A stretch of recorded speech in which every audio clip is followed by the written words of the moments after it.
각 양장시장 지수 흐름부터 체크하도록 하겠습니다.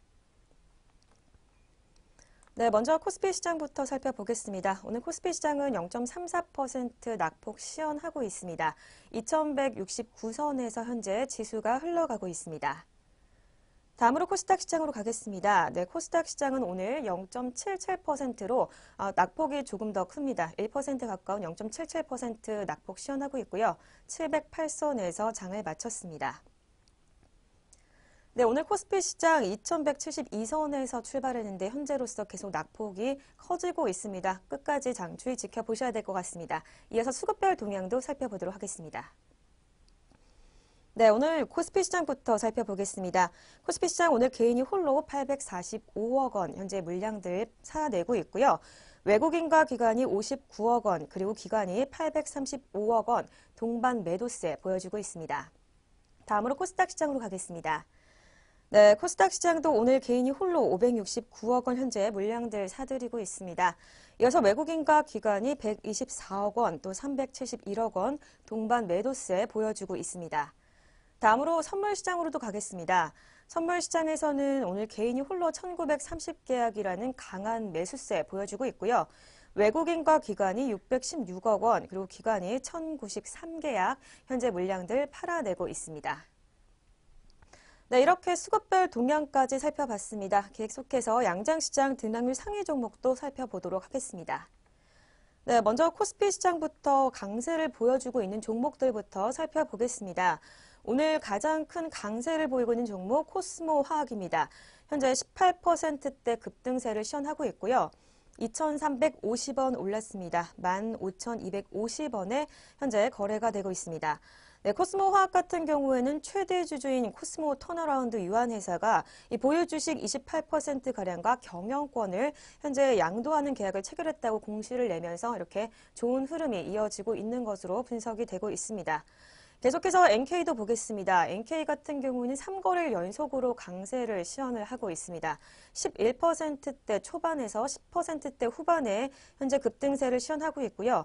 주당 220원 올랐습니다. NK 같은 경우에도 70여 개국의 현재 특허 획득 소식에 급등세를 시현하고 있는 업체입니다. 2,265원에 거래가 되고 있습니다. 다음으로 경인전자 살펴보겠습니다. 13%대 초반에 상승폭 시현하고 있습니다.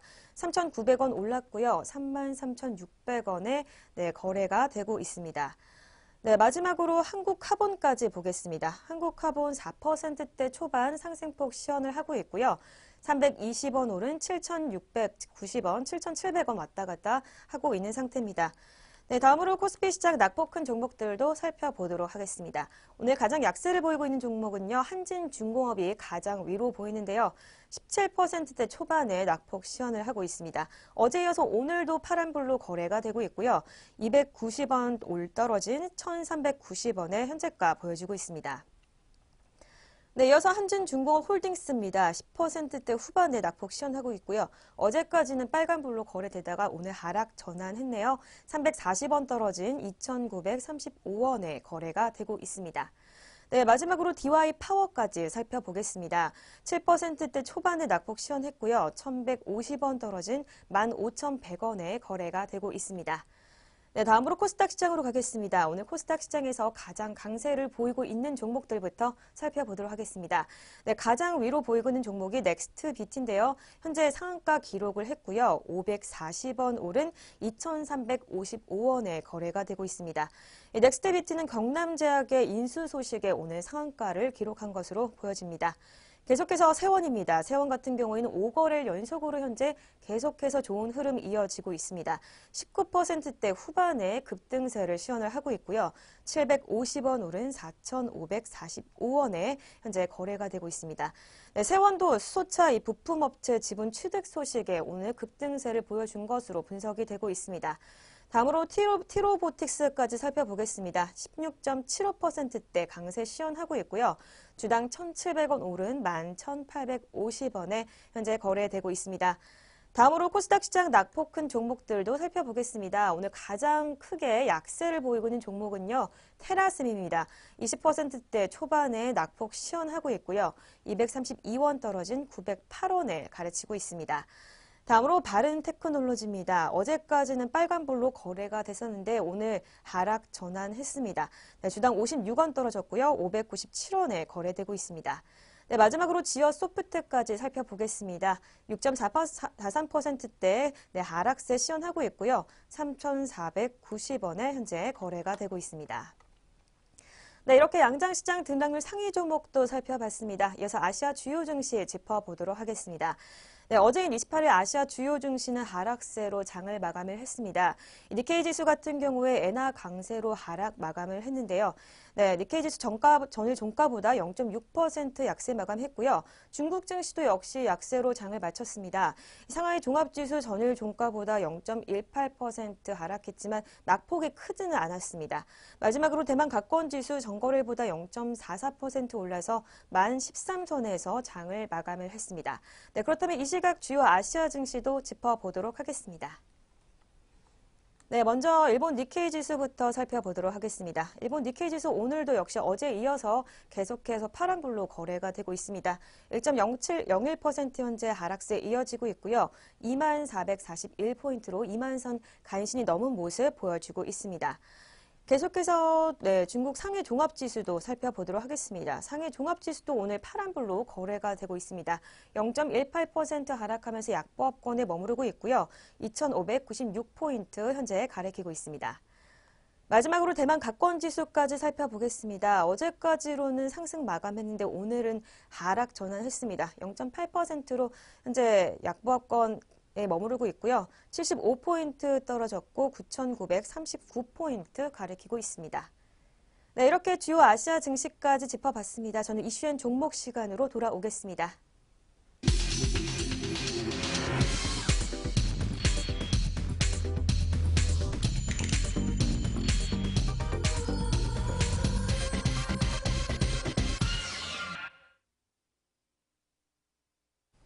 네, 먼저 저희가 제공하는 정보는 투자 판단의 참고 자료일 뿐 결과에 대한 책임은 개인에게 있다는 점 먼저 알려드리도록 하겠습니다. 네, 이슈엔 종목 시간입니다. 오늘장 가장 이슈가 되는 종목들 살펴보려고 하는데요. 오늘 살펴볼 두 가지 종목은 삼성바이오로직스와 CJ대한통운입니다. 먼저 삼성바이오로직스부터 살펴보도록 하겠습니다. 네, 삼성바이오로직스가 이 분식 회계 없이는 상장 예비심사에 탈락했을 것이라는 주장과 함께 또 지난 12월 이 삼성바이오 주식 매매 거래 재개 과정에서 기심의 심사가 헛소리했다라는 지적이 나왔습니다. 28일 이하경 의원실은 지난 12월 한국거래소가 삼성바이오의 완전 자본 잠식 상태 상장 문제가 없다는 결론을 내렸고 질적 심사 요건 규정을 충족하지 못하는데도 기심위에 보고하지 않았다라고 이야기했습니다. 또 심사 과정에 근본적으로 오류가 있었다라고 주장을 했습니다.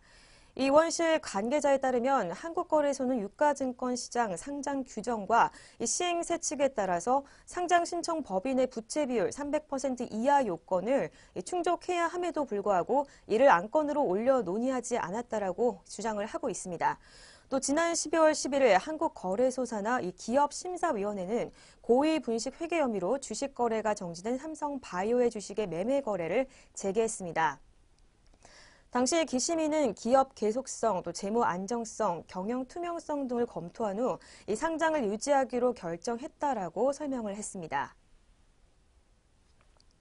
이 의원은 기심위 판단에 대해서 삼성바이오가 증선위에서 지적받은 분식을 반영해 이 재무제표를 수정하면 삼성바이오 2015년 자본 총계는 약 6,200원으로 완전 자본 장식 상태에 빠진다라고 설명했습니다. 또 의원은 이후 2016년 상장 과정에서 공모로 조달한 이 자본으로 자본 잠식을 탈피했다라고 지적했습니다. 이 상장 예비 심사에서 탈락하게 되면 상장은 당연히 불가능하게 됩니다. 또 지난 11월 14일 금융위원회는 고의 분식 회계로 판단하면서 대표이사의 해임 권고, 또 과징금 80억 원 부과, 또 검찰 고발과 함께 재무제표 제작성을 하도록 조치를 했는데요. 이에 삼성바이오는 집행정지 소송을 내고 반발을 했습니다. 당시 삼성 측 변호인은 적법한 회계 처리였다라고 주장하며 이 재무제표 제작성 시 기업 가치에 막대한 피해가 생길 수밖에 없다며 제재 효력을 정지해야 한다라고 주장을 했습니다. 네, 이렇게 첫 번째 이슈엔 종목 삼성바이오로직스 살펴봤습니다. 그렇다면 현재 주가도 살펴보도록 하겠습니다. 네, 삼성 바이오로직스입니다. 현재 전일장보다 1.74% 낙폭 시현을 하고 있습니다. 주당 7,000원 떨어졌고요. 39만 5천 원에 현재 거래되고 있습니다. 네, 두 번째로 살펴볼 이슈엔 종목 대한통운입니다. CJ 대한통운이 노동조합원들에 대해 이른바 블랙리스트를 만들어 재취업을 방해하는 등 불이익을 줬다라는 의혹과 관련해 검찰이 어제 고소인 조사에 착수하면서 수사를 본격화하고 있다라는 소식입니다. 서울중앙지검은 27일 오후 3시부터 김태환 전국 택배연대 노동조합 위원장을 고소인 신분으로 소환해 조사를 했습니다. 검찰 단계에서는 첫 고소인 조사로 그간 검찰은 법리 검토와 재반 조사 등에 집중해 온 것으로 알려졌습니다. 택배노조는 지난 2017년 5월 본사 지시로 서울과 울산 등 지역 대리점에서 노조원들에 대한 취업 불가 명단을 작성해 관리했다라는 정황에 대해 근로기준법과 노동조합법 위반, 또 업무 방해 등을 혐의를 적용해 CJ 대한통운을 검찰에 고소했습니다. 고소인 측은 CJ 대한통운이 노조 활동으로 블랙리스트에 오른 택배기사들의 사본을 발급하지 않거나 또 자사 직영 기사에게 물량을 빼돌리고 재취업을 방해하는 등의 방식으로 탄압을 했다라고 현재 주장을 하고 있습니다. CJ 대한통운 측은 택배기사는 개인 사업으로부터 분류되고 또 계약을 맺는 주체도 개인 사업자인 집배점이기 때문에 본사는 집배점과 위수탁 계약을 맺고 있을 뿐 경영 관리 감독은 하지 않았으며 개입할 수 없다라고 현재 주장하고 있습니다. 택배 노조 측은 CJ 대한통운과 관련해 노조 설립 신고증 교부 이후 단체 교섭을 요청했지만 사측에서 거부했다라고 얘기하며 지난해 5월 고용노동부에서도 고소하고 서울지방고용노동청은 10월 사측의 교섭 협회가 부당 노동 행위에 해당한다면서 기소 의견으로 송치한 바 있으나 이후 검찰 지휘로 보강 조사를 진행하고 있습니다. 한편 택배 노조는 CJ 대한통운 대표이사를 상대로 손해배상 민사소송을 제기했고 또 국가인권위원회에도 진정서를 현재 접수한 상태입니다. CJ 대한통운 측은 또 택배 노조의 근로자 지위 여부 관련 행정소송을 제기하고 또 지난해 노조 지위를 인정해달라며 파업에 참여한 160여 명의 택배기사들을 업무 방해 혐의로 경찰에 무더기 공소한 상태입니다. 네, 이렇게 두 번째 이슈인 종목인 CJ 대한통운 살펴봤습니다. 그렇다면 현재 주가도 살펴보도록 하겠습니다. 네, CJ 대한통운 현재 전일보다 지수 변동 없이 보합권에서 머무르고 있습니다. 16만 6,500원에 거래가 되고 있습니다. 네, 이렇게 두 가지 이슈엔 종목 살펴봤습니다. 이어서 오전장 눈에 띄는 특징주들 살펴보도록 하겠습니다. 오늘 첫 번째로 살펴볼 특징주는 디지털 대성입니다.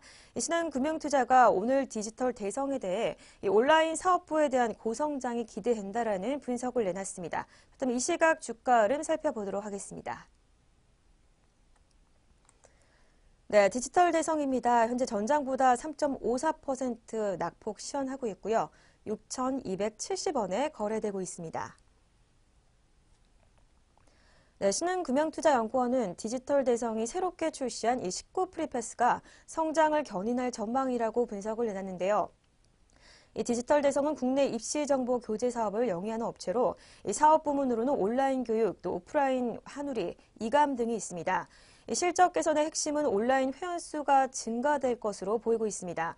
오늘 2020년까지 정시 비중이 30%까지 확대되면서 사교육 수요가 증가하거나 저렴한 상품이 공급된다면 회원 수가 추가로 유입할 것으로 추정을 했습니다. 연구원은 디지털 대성의 올해 총 온라인 가입자 수는 전년 동기 대비 62% 증가가 기대된다고 얘기했는데요. 올해 온라인 교육과 교재 매출의 성장률은 각각 62% 그리고 54%며 온라인 사업부 서비스 매출액은 전년 동기 대비 61% 늘어난 725억 원이 될 것으로 예상된다라고 말했습니다. 네, 두 번째로 살펴볼 특징주는 진에어입니다. 미래에셋대우는 오늘 진에어에 대해 4분기 실적이 시장 기대치를 밑돌았고 또 실적 우려가 상반기까지 지속될 것이라는 전망을 내놨습니다. 그렇다면 이 시각 주가 흐름 살펴보도록 하겠습니다. 네, 진에어입니다. 전장보다 현재 0.53% 강보합권에서 머무르고 있습니다. 18,900원에 거래가 되고 있습니다. 진에어는 4분기에 234억 원의 영업 손실을 기록을 했습니다. 이는 시장 기대치의 21억 원에 크게 못 미치는 금액으로 경력금과 임금 인상분 반영 등 일회성 요인이 70억 원이었던 점을 감안해도 실망스러운 실적이라고 평가했습니다. 또 신규 취양 규제가 지속되면서 나타난 국지선 공급 축소로 인해 인건비 등 비용 부담이 나타난 것으로 보인다라고 설명을 했습니다. 또 미래에셋대우는 신규 도입 규제의 영향이 예상보다 크게 나타나면서 상반기 실적에 대한 부담이 커질 것이라고 분석을 했습니다. 신규 기재 도입 규제 해소 여부는 3월에 예정돼 있는 주총 결과에 따라 국토부의 심리를 거쳐 최종 결정될 전망인데 일정상 상반기 규제 해소를 가정하기 쉽지 않다라고 강조를 했습니다. 또 주요 노선인 일본 노선의 수요가 크게 개선되지 못하면서 탑승률 및 단가 압력은 지속될 것으로 전망되고 있습니다.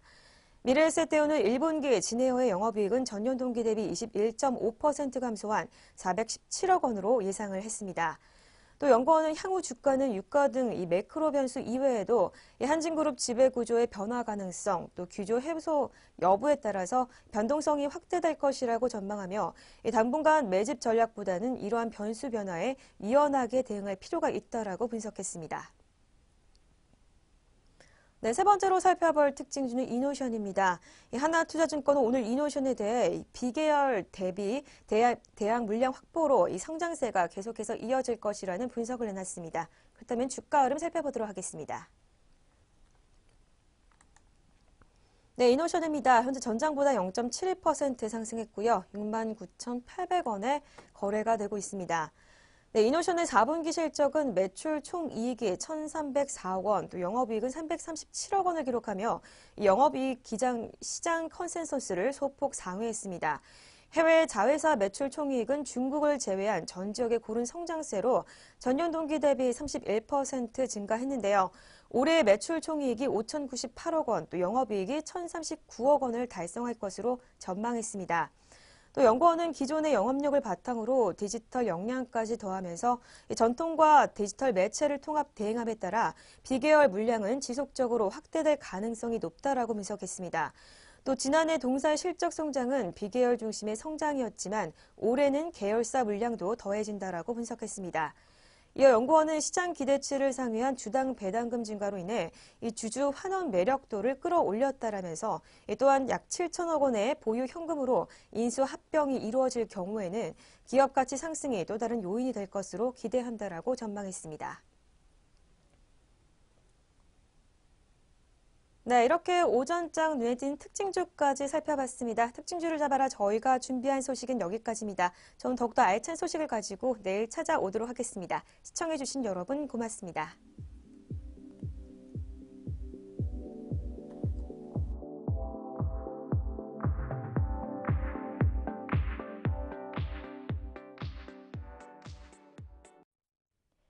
본 프로그램에서 제공하는 모든 정보는 투자 판단의 참고 자료일 뿐 결과에 대한 책임은 투자자 개인에게 있습니다.